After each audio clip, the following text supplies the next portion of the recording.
Have you ever wondered how to find peace and meaning in the midst of life's inevitable changes? Today, we'll explore a heartfelt story, one that reflects the challenges, joys, and lessons we all face as we grow older. Through the life of Anderson, a man who learned to embrace life's impermanence, we uncover profound insights on navigating loneliness, change, and the pursuit of inner peace. If you've ever felt overwhelmed by the uncertainties of life, this story is for you. Let's take this journey together and discover how we can transform challenges into opportunities for growth. Before we dive in, don't forget to like this video, subscribe to our channel, and share your thoughts in the comments below. Your perspective matters, and we'd love to hear how this story resonates with your own experiences. Let's build a community of wisdom, connection, and inspiration. Harold Anderson's story.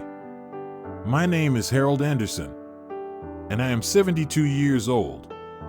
I live alone in the small house that my wife, Margaret, and I built together over 40 years. It's a home filled with memories. From the early days when we moved in with nothing but hope, to the years when we raised our children, David and Lucy. But now, this house feels empty, filled only with a silence that sometimes feels overwhelming. Every day begins and ends almost the same way. I wake up early, prepare a simple breakfast, and then sit on the porch, sipping tea and watching the sunrise. It sounds peaceful, but this quietness doesn't bring me joy. Instead, it feels like a constant reminder of growing older, of a life that's slowly shrinking. Margaret, my wife and life partner, passed away 10 years ago after a long battle with cancer. She wasn't just my wife, she was my friend, my confidant, and the heart of our family. When she passed, I lost not only her, but also a big part of my life. At first, I tried to fill the void by keeping myself busy, tending to the garden, fixing things around the house, and even trying my hand at cooking. But these activities were only temporary distractions. When night fell, I was left alone in the silent house, facing a void that nothing seemed to fill. The kitchen, once alive with Margaret's laughter as she prepared delicious meals, is now eerily quiet. I still set the table for two sometimes, as if she were still here. It's my way of holding on to her, even if only in my memories. David and Lucy, my two children, now live far away. David is a software engineer in a big city, and Lucy is a high school teacher. Both have their own busy lives and families. I understand that, and I remind myself that they need to focus on their lives. But that doesn't ease the ache of missing them. At first, they visited me every month. But as time passed, work, kids, and other responsibilities took over, and their visits became less frequent. Now, if I'm lucky, I see them during Thanksgiving or Christmas. Even phone calls have become shorter and less frequent. When I call, they often answer hurriedly, saying, "Sorry, Dad, I'm busy. I'll call you back later." But that later rarely comes. I don't blame them. I know how hectic life can be. But the growing distance makes me feel like I'm slowly being forgotten. One of my biggest worries is money. When I was younger, I worked as a mechanic in a small town garage. I loved my job, but it didn't pay much. Margaret and I always lived frugally, saving every penny we could for the future. But Margaret's cancer treatments drained nearly all of our savings. Now, I survive on Social Security. It's just enough to cover the basics of food, medication, and utility bills. But any unexpected expense, no matter how small, feels like a looming disaster. One winter, my heater broke down. I didn't have enough money to fix it right away, so I bundled up in 3 layers of sweaters and extra blankets to stay warm. I told myself I'd be fine, but deep down, I knew this wasn't the life Margaret would have wanted for me. I often skip meals to save money. The hearty meals Margaret used to cook have been replaced with simple ones, instant noodles or bread. The thought of asking my children for financial help embarrasses me. I don't want to be a burden or make them feel guilty. I'll manage, I tell myself. But sometimes, I'm not sure how much longer I can keep this up.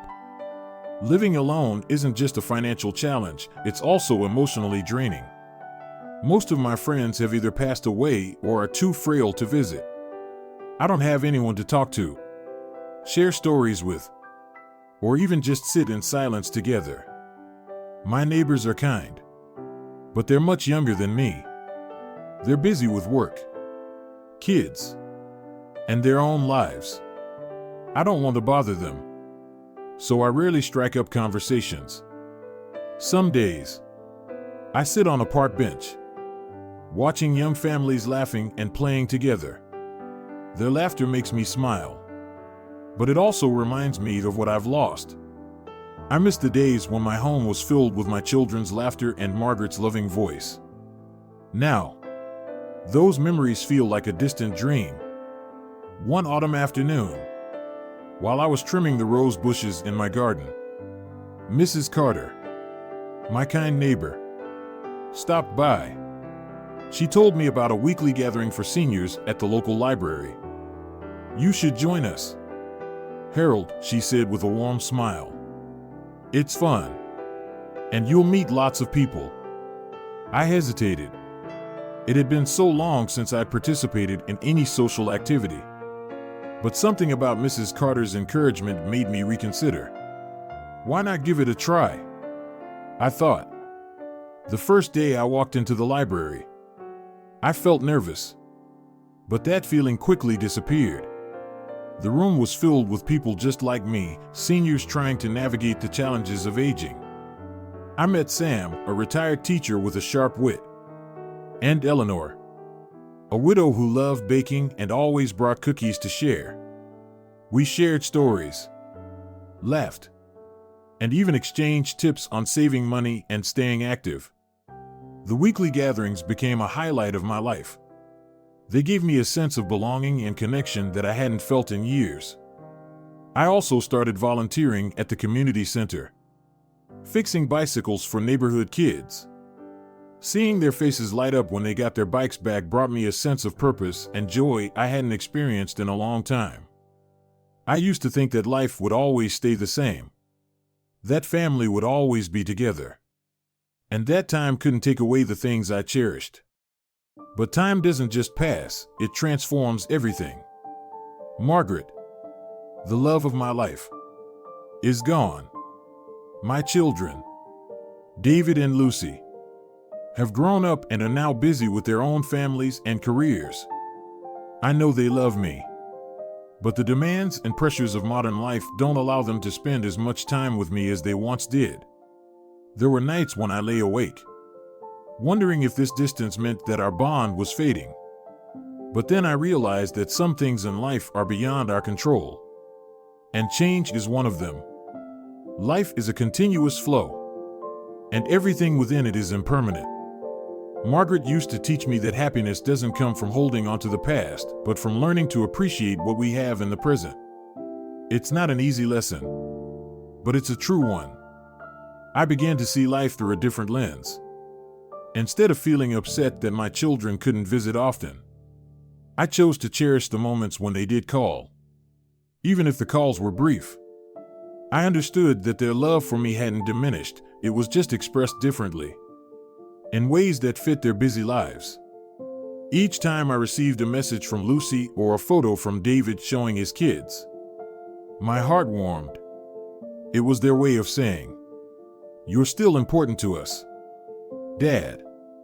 I also learned to find joy in the small things around me.